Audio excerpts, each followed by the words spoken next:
Sir, मैं आपसे अगला सवाल पूछूँ उससे पहले अपने पूर्व सीडीएस स्वर्गीय जनरल बिपिन रावत को याद करना ज़रूरी है बिल्कुल, और ऐसा लग बिल्कुल। रहा है कि जिस काम की ज़िम्मेदारी उन्हें सौंपी गई थी, अब सरकार उस दिशा में आगे बढ़ रही है। भारत सरकार ने आधिकारिक तौर पर इंटर सर्विसेज ऑर्गेनाइजेशन एक्ट को नोटिफ़ाई कर दिया है। साथ ही साथ सेना को थिएटर कमान बनाने की प्रक्रिया तेज़ करने को भी बिल्कुल। कहा है और थिएटर कमान हम सबको पता है कि किस तरीके से जनरल बिपिन रावत इस पे काम कर रहे थे। तो आप इसको कैसे देखते हैं? इसमें कितनी जल्दी चीज़ें सामने आ जाएँगी? अंकित देखिए ये चीज़ कारगिल वॉर के टाइम हुँ, हुँ। 1999 में जो कमिटीज़ बैठी थी, हुँ, 2-3 कमिटीज़ बैठी थी और उसमें दिया गया था कि एक कमी जो आ रही थी हुँ, कि वहाँ पर एक सिंगल पॉइंट कोई कमांडर नहीं था हुँ, और इसीलिए वहाँ कहा भी जा रहा था कि बीच में एयर फोर्स को लॉन्च करने में देरी हुई। हुँ, कोऑर्डिनेशन कुछ जगहों पर नहीं हो पाया हुँ, हुँ, और ये फैक्ट था, मैं भी था वहाँ उस लड़ाई में, तो कुछ कमी तो थी ज़रूर। हुँ, और उस रिपोर्ट में ये था कि एक पहली बात तो एक चीफ ऑफ डिफेंस स्टाफ होना चाहिए, सिंगल पॉइंट कांटेक्ट जिसको जो कि तीनों सेनाओं को एक साथ करे और एक साथ ऑपरेशंस बने और बाकी ट्रेनिंग से लेके हर एक चीज़ हुँ, आगे बढ़े। जॉइंटनेस है, एकीकृत जो कहते हैं, हुँ, वो चीज़ें हों एक साथ और वो बहुत समय लगा। हाँ, हमारे देश में कई चीज़ें आएगी, अब हम उसमें नहीं जाएँगे कि क्यों सीडीएस बाकी चीज़ पहले नहीं हुई, रिपोर्ट के बाद नहीं हुई, 2003 तक रिपोर्ट आई, 2004 तक हुँ, कमिटीज़ की रिपोर्ट आई, फिर भी नहीं हुआ। लेकिन हमारे प्रधानमंत्री ने पहले ही कहा था कि वो सीडीएस बनाएँगे, उन्होंने बनाया भी। बनाया भी, उन्होंने लाल किला के मैदान से बोला था ये और बनाया 2019 में, दिसंबर 2019 में हमारे जो जनरल बिपिन रावत थे, उनको सीडीएस बनाया गया हुँ, और एक डिपार्टमेंट भी डिपार्टमेंट ऑफ मिलिट्री अफेयर्स खोला गया जो कि ये सारी चीज़ें देखेगी हुँ, हुँ, और उसको बाइफरकेट कर दिया गया मिनिस्ट्री ऑफ डिफेंस से। हुँ, हुँ, डिफेंस मिनिस्टर के अंडर ही था और कई चीज़ें थी जैसे वहाँ कई चीज़ें देरी होती थी, कुछ और चीज़ें हैं जो कागज़ी वो थी। कार्रवाई जो होती थी वो उसको हाँ, कम करने की वो जो कोशिश, वो एक चीज़ किया गया। प्रोटोकॉल जो बिल्कुल, बिल्कुल सही कहा आपने कि जो ये चीज़ें थी जो डिले होती थी उसको किया। तो ये जो चीज़ थी वो आई तो सेट करने में समय तो लगता है, लेकिन वो काफ़ी तेज़ी से चल रहे थे हुँ, हुँ, और देखिए एक चीज़ और है, तीनों सेनाएँ हैं, अ, सिर्फ़ सेनाएँ नहीं हैं, कुछ और भी एलिमेंट हैं, बाहर के हैं, चाहे आप डीआरडीओ कहिए, मिनिस्ट्री ऑफ डिफेंस, बाकी कई चीज़ों का इंटीग्रेशन होना था इसमें। पैरामिलिट्रीज़ थे, मतलब जो जितने भी देश की रक्षा सुरक्षा में जो भी एजेंसीज़ थीं, उनको कहीं न कहीं तो सेना के साथ-साथ मिलाना था और सबके अपने-अपने व्यूज़ थे, सबके हुँ, अपने-अपने साम्राज्य था, जो कोई छोड़ना नहीं चाहता था। हुँ, ये भी बहुत बड़ी एक चीज़ चल रही थी। अ, आर्मी अपने उसमें थी, हर जगह मैक्सिमम यूज़, एयर फ़ोर्स कहता था कि हमने उसकी लड़ी, हुँ, एयर वॉर हमारा वो है, हम देखते हैं, थिएटर कमांड कैसे देखेगा? नेवी का भी था, डीआरडीओ, बाकी वो कहते थे कि ये तो हमारा साम्राज्य, हम इसको देखेंगे, हम इसमें वो करेंगे दूसरे, मतलब इन सब चीज़ों को हम जानते हैं, सब हुआ, बट फिर भी इस पर हुँ, चीज़ें चलती रहीं, डिस्कशंस होते रहे और प्रक्रिया जिस तरह बढ़नी चाहिए थी, वो बढ़ रही थी। हुँ, इन चीज़ों की वजह से कुछ बॉटलनेक्स जो आए उस रिफ़ॉर्म के में, आपको पता ही है हर समय आते रहते हैं, लेकिन फ़ौज चल रही थी और 2-3 एम लेके चले थे वो, कि एक तो ये था कि देखिए फ़ोकस जो होना चाहिए, वो अपने थिएटर ऑपरेशंस, इनको एरिया दे दीजिए और उनके सारे रिसोर्सेज़ दे दीजिए उस कमांडर को। ये नहीं लड़ाई हो जाए, उस समय वो हुँ, बोलता था कि मुझे एयर फ़ोर्स इतना कहाँ से आएगा, इतना एयर डिफेंस आना चाहिए, बाकी जो स्पेशल फ़ोर्सेज़ आनी चाहिए। ये चीज़ नहीं, ये था कि उसको सब रिसोर्सेज़ दे दीजिए पहले प्लान करके, जिससे कि वो अपना काम करे। बिल्कुल। एडिशनल चाहिए, वो जो है, जो सिंगल पॉइंट वो है सीडीएस, वो करेगा। तो ये चीज़ें लेकर के वो चल रहे थे। तो उसमें एक और चीज़ थी कि रिसोर्सेज भी ऑप्टिमाइज़ करें। अब मान लीजिए सिंपल सी चीज़, आप देखिए स्टोरेज पॉइंट्स, आर्मी का एक कमांड का अलग है, एक एजेंसी का अलग है, एयरफोर्स का अलग है, उसका अगर आप एक साथ कर दें कॉमन, तो बहुत चीज़ें, बहुत फ़र्क हुँ, पड़ता है, एक जगह हो जाएगा और कॉस्ट फैक्टर भी बहुत बचेगा उससे, लाने-जाने में ऑप्टिमाइज़ हो जाएगा। तो ये सब कुछ चीज़ें वो लेके चल रहे थे, ट्रेनिंग और बाकी चीज़ें भी लेके चल रहे थे कि उसको भाई वो भी करना पड़ेगा एक साथ, उसको भी रिओरिएंटेशन बहुत ज़रूरी है। और देखिए 2-3 चीज़ें कि फ्यूचर जो लड़ाइयाँ हैं, ये होगा वॉर ऑफ माइंड्स, दिमागी लड़ाई बहुत ज़्यादा होगी कि अब क्या करना है, कैसे करना है, और इसमें हर एक चीज़ इन्वॉल्व होगा। आप देखिए अभी जो लड़ाइयाँ चल रही हैं वहाँ सिर्फ डिफेंस फोर्सेज ही नहीं है, डिफेंस फोर्सेज में भी देखिए तो उसमें साइबर है, स्पेस है, स्ट्रेटेजिक फोर्सेज हैं, सिविल एजेंसीज हैं, इतनी चीज़ें देखिए डिस्ट्रॉय हो रही हैं, इंफ्रास्ट्रक्चर से लेके एनर्जी देख लीजिए, एनर्जी सेक्टर और इंफ्रास्ट्रक्चर सारे सेक्टर तो हो रहे हैं, तबाह हो रहे हैं। गाजा से आप इजराइल देखिए वहाँ 75% तबाह हो गया है, सेम केस उधर यूक्रेन में है। तो सिर्फ ये सारी एजेंसीज एक साथ नहीं मिलेंगी तो लड़ाई के टाइम कैसे काम होगा, कौन किसका काम करेगा। तो ये चीज़ें थी जिसको सोच करके ये किया गया था। और अभी देखिए टोटल सिर्फ मैं फौज की बात करूं 19 कमांड हैं, 7 आर्मी के पास, 7 एयरफोर्स के पास, 3 जो है नेवी के पास हैं, और 2 जो हैं सिर्फ वो हैं आप कहिए कि जो जॉइंट हैं। एक अंडमान एंड निकोबार कमांड है, इतने सालों से चल रहा है, वो जॉइंट है, उसमें आर्मी नेवी एयरफोर्स तीनों हैं, और तीनों के वहाँ हेड जाते रहते हैं जो वहाँ आर्मी कमांडर बनते हैं, चीफ वहाँ के। और दूसरा स्ट्रेटेजिक फोर्सेस कमांड है जो कि मिसाइल्स और आप न्यूक्लियर एसेट्स कहिए उसको देखता है। तो ये दोनों हैं।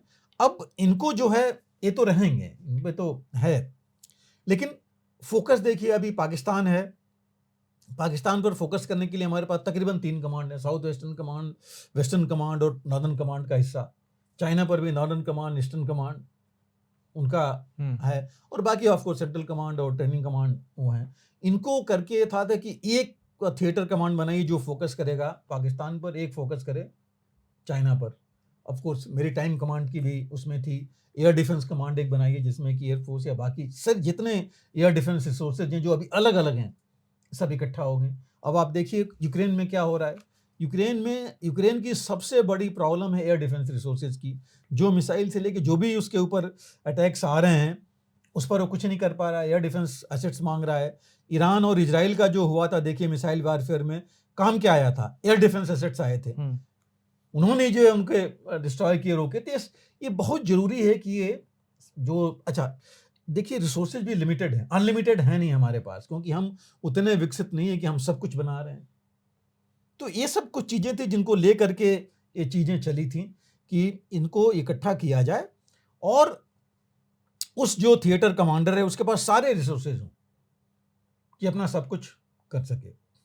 और जो बना था अभी तो खैर प्रपोजल है, जल्दी आएगा कि जयपुर में रखा जाए एक थिएटर जो कि पूरा पाकिस्तान की तरफ बेस करेगा, और लखनऊ में एक थिएटर कमांड बने जो कि ईस्टर्न मतलब पूरा सेक्टर देखेगा, चाइना बेस्ड होगा, तिब्बत और वो सब मिला करके।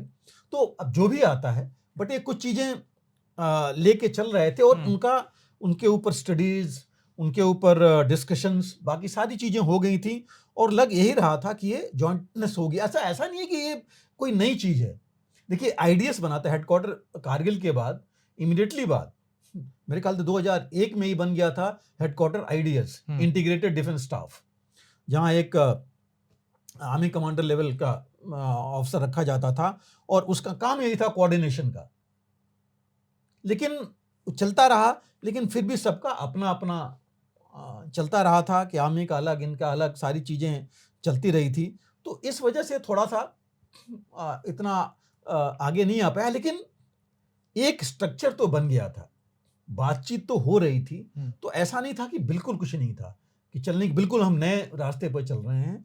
तो एक कुछ चीज़ें आती नहीं थी और इस वजह से फ़र्क तो पड़ता ही। अब आप देखिए कितना इम्पोर्टेंट हो गया अभी इंडियन ओशन, साउथ चाइना सी से लेकर के हम रेड सी तक हमने अगर इन्फ्लुएंस करना है, अगर ब्लू वाटर नेवी बनना है तो नेवी अकेले नहीं कर सकती, उसमें एयर एलिमेंट भी चाहिए, आर्मी एलिमेंट भी चाहिए, बाकी भी है, कोस्ट गार्ड वगैरह सब उसके अंडर में चाहिए, सिविल रिसोर्सेज भी चाहिए जब जरूरत पड़े। तो ये सारी चीज़ें लेकर के एक मैरीटाइम कमांड की बहुत ज़रूरत है जो कि ये सब सारी चीज़ें वहाँ पर देखेगा।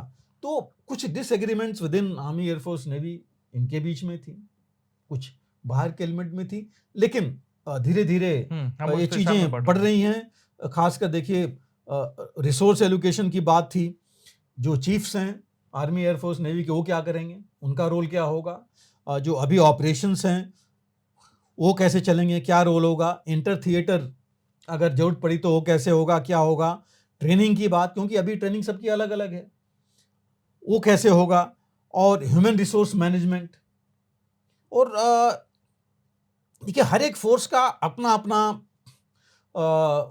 एक्ट भी था, Indian army act, air force act, naval act, उनकी ट्रेनिंग, उनकी वर्किंग अलग थी। हालांकि बीच बीच में हुआ था कि एक दूसरे के ट्रेनिंग में भी लोग जाते थे, आते थे इंटर सर्विसेज में, फिर भी अलग, तो मतलब मेन तो अलग ही था उनका रोल, मल्टीपल लॉजिस्टिक्स ऑर्गेनाइजेशनल एजेंसीज थी। तो ये एक्शंस आ गए थे, और इसमें सबसे जो पहली चीज इन्होंने की कि इन्होंने पोस्टिंग्स की ऑफिसर्स को एक दूसरे हेडक्वार्टर में, एक दूसरे को समझें।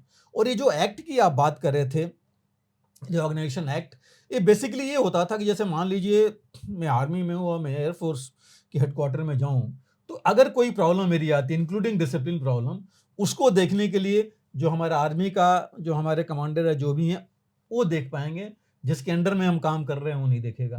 अब ये बहुत डायकोटमी थी कि भाई काम कर रहे हैं किसी के अंडर में, और लेकिन उसके ऊपर उसका कोई रोल नहीं, उसका सीआर या बाकी जो भी चीज़ें थी उसमें उसका बहुत ज़्यादा रोल नहीं होता था। अब जो इस एक्ट से ये हो गया है कि नहीं, जो भी ऑर्गेनाइजेशन है उसके अंदर जितने भी लोग हैं, उसकी सारी की सारी हर एक चीज़, उनकी चाहे ट्रेनिंग है, उनका चाहे एडमिनिस्ट्रेशन है, चाहे डिसिप्लिन है, जो कुछ है, वहाँ का जो कमांडर है उसके अंडर में है। तो ये एक जॉइंटनेस जो है, ऑलरेडी ये तो पास हो गया था बिल, और प्रेसिडेंट का एसेंट भी हो गया था, जो गवर्नमेंट ने अभी 1 मई को नोटिफाई किया है। तो ये भी जॉइंटनेस की तरफ बढ़ रहा है उसमें। और अभी डीब्रीफिंग और डिस्कशंस और कंबाइंड कॉन्फ्रेंसेज होती रही हैं। अभी देखिए इन्होंने चिंतन बैठक की है सीडीएस ने इसी के ऊपर, और आपने बिल्कुल सही कहा कि गवर्नमेंट ने बोला कि भाई हमने ये कर दिया जो एक कमी थी, अब जो चीज़ करनी है ग्राउंड पर आप लोगों ने करना है, तो उसमें भी चीज़ें जल्दी होनी चाहिए। और इसमें कई चीज़ें इन्वॉल्व होंगी, रिसोर्सेज पुल इन करने पड़ेंगे, जगह जो हैं, इतनी जगह जो फैले हुए हैं वो एक जगह आएंगे, फिर इनकी जो ट्रेनिंग, पोस्टिंग्स, ओरिएंटेशन, ये सारी चीज़ें, थोड़ा समय तो लगेगा, लेकिन मेरे ख्याल से एक बार पॉलिसीज़ डिसाइड हो जाएं, एक बार सबको क्लियर डायरेक्टिव मिल जाए, जो मैनेजमेंट डायरेक्टिव है वो मिल जाए। और एक चीज़ और है, देखिए ज्योग्राफिकली स्ट्रीमलाइन करना पड़ेगा, किसका एरिया कहाँ तक है, जो बाउंड्री का एरिया है उसमें किसको जो कैसे क्या रोल होगा, कैसे देखेंगे। जो अभी चीफ जैसे हैं उनका तो रोल रहेगा, आर्मी अगर मैनेज करना है तो आर्मी चीफ करेगा, ऑपरेशंस जो हैं वो थिएटर कमांडर देखेगा वहाँ पर, बाकी जितनी चीज़ें हैं वो लोग यहाँ देखेंगे। और ऐसा नहीं है कि ट्राई सर्विस, देखिए एनडीए बना था किसी ज़माने में, वो ट्राई सर्विस है, वहाँ जो है 3 साल ट्रेनिंग नेशनल डिफेंस एकेडमी में, आर्मी, एयरफोर्स, नेवी तीनों होती है, उसके बाद वो अपने अपने इलाके में अपने अपने ट्रेनिंग के लिए जाते हैं, आईएमए में, चाहे नेवल एकेडमी में, चाहे एयरफोर्स एकेडमी में, लेकिन उसके बाद जो है वो सब अलग रहते हैं। कुछ कोर्सेज में एक दूसरे के साथ आते हैं, चाहे हायर कमांड है, चाहे वो इनका स्टाफ कॉलेज है, लेकिन उसमें बड़ी लिमिटेड है। नेशनल डिफेंस कॉलेज तो खैर बहुत कम ऊपर लेवल पर आते हैं, तो थोड़ा बहुत तो है उसमें, लेकिन उससे उतना ज़्यादा अभी तक इंटर सर्विस जो चीज़ें हैं या कोऑर्डिनेशन है उतना ज़्यादा नहीं है। तो इसलिए अभी लग तो यही रहा है कि अब जो आप कह रहे थे, जनरल रावत ने जो चीज़ें शुरू की थी वो जल्दी आगे बढ़ेंगी। और ऐसा नहीं है, देखिए बाकी सबने, अमेरिका ने थिएटर कमांड रखा है, पता है, पैसिफिक से लेकर के सेंट्रल कमांड और पैसिफिक कमांड, और सारा उनका थिएटर कमांड ही है, जहाँ सारे रिसोर्सेज इंग्लैंड ने कर रखा है, फ्रांस ने कर रखा है, जर्मनी ने कर रखा है, तो सबके हैं थिएटर कमांड। तो लेकिन और चीन ने, देखिए चीन ने तो अभी किया 2016 में, उसने जो है अपना वेस्टर्न थिएटर कमांड बनाया, जो कि पूरी तिब्बत और LAC को देखती है, पूरा सब कुछ सारे रिसोर्सेज लेकर के वो है। तो ये ज़रूरी भी है हमारे लिए इसमें, और ऐसा नहीं है कि जो प्रेजेंट ऑर्गेनाइजेशन है उसमें उससे हम उनका मुकाबला नहीं कर पाए। तो लेकिन हमारी पिकुलरिटीज़ भी हैं। हमारा देखिए वहाँ कहीं हम डेजर्ट में हैं 45 डिग्रीज प्लस में, CHN में है 45 डिग्रीज माइनस में, और इतने टेरेन हैं वो भी देखना है हमने। जो बाकी देश हैं, अगर अमेरिका, इंग्लैंड इनकी बात करें तो वहाँ कहीं लैंड बॉर्डर की लड़ाई उनकी आपस की नहीं हुई है, वो चीज़ नहीं होती। उनके बाहर बेसेज हैं वहाँ वो देखते हैं। हमें पहले अपने जो 2 हैं वो देखना है और फिर आगे की चीज़ें भी देखनी है, वो भी है। तो नेचुरली हमारा जो स्ट्रक्चर बनेगा वो इसको लेके चलेगा, और ट्रेनिंग कैसे क्या करनी चाहिए वो चीज़ ज़रूर होगा। लेकिन मुझे ये भी है कि हमारे पास एक हमने नेशनल सिक्योरिटी जो डॉक्ट्रिन है या स्ट्रेटजी है वो लेआउट करके नहीं लोकल फोरम में रखी है। एक रेड बुक या वॉर बुक जरूर है 2010 की बनी हुई, लेकिन वो पूरी स्ट्रेटजी जैसे बाकियों की नहीं होती। अमेरिका में देखिए हर एक प्रेसिडेंट जो आता है वो 1 साल के अंदर अपनी एक नेशनल सिक्योरिटी स्ट्रेटजी बना के बनाता है। इवन पाकिस्तान में वो भी बनाते हैं अपना सिक्योरिटी। इसमें चीन में भी सिक्योरिटी डॉक्ट्रिन जो कि शुरू की थी इन्होंने, शी जिनपिंग ने, जब ये सेक्रेटरी थे अपने सिक्योरिटी काउंसिल के चाइना के, और वो अभी तक चली आ रही, जो अपडेट करते रहे हैं।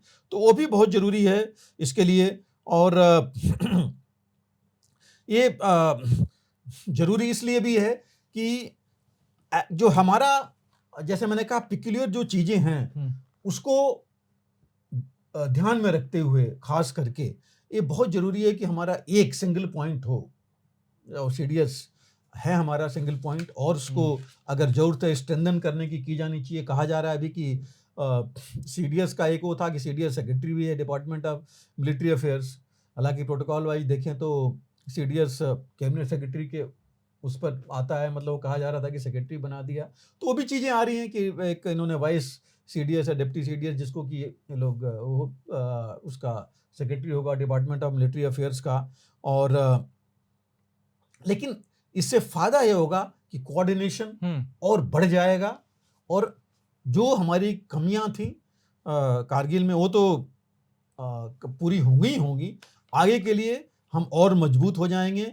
और ये जो CDS या ये जो इंफ्रास्ट्रक्चर है डिपार्टमेंट ऑफ मिलिट्री अफेयर्स का, ये सिर्फ थिएटर कमांड्स है उसके लिए नहीं होगा, ये इवन रिस्पॉन्सिबल होगा हमारा जो आर्म्स एम्युनिशन मैन्युफैक्चर हो रहा है, प्रोडक्शन है। अब पहले क्या होता था, कंपनीज ने या जो एजेंसी जो भी रिस्पॉन्सिबल ने कहा कि हाँ हम ये काम करेंगे, और वो 3 साल की जगह 5 साल 7 साल चलते चला जा रहा है। उस चीज़ पर भी कंट्रोल रहेगा। अब तो प्राइवेट एजेंसीज हमारे पास बहुत आ गई, बहुत ऑप्शंस हो जाएंगे आर्म्ड फोर्सेज को या CDS को या डिपार्टमेंट ऑफ मिलिट्री अफेयर्स को सामान लेने के लिए, आगे बढ़ने के लिए। और जब थिएटर कमांड्स हो जाएंगे, जब ये फोकस करेंगे अपने थिएटर पर, तो पिक्यूलियर चीज़ें जो उनको वहाँ के लिए चाहिए वो भी वो उसके बारे में स्टडी कर सकते हैं, डेवलप कर सकते हैं। तो ये फ़ायदा करेगा। और चूंकि गवर्नमेंट ने अब डेडलाइन दे दी है तो ये होगा, और इनको तेजी लानी पड़ेगी। बिल्कुल। अगर आप भी लेना चाहते हैं देश दुनिया की तमाम जानकारी तो आज ही सब्सक्राइब करें हमारे चैनल को। साथ ही नीचे दिए बेल आइकन को जरूर दबाएं ताकि हर अपडेट आप तक पहुंच सके।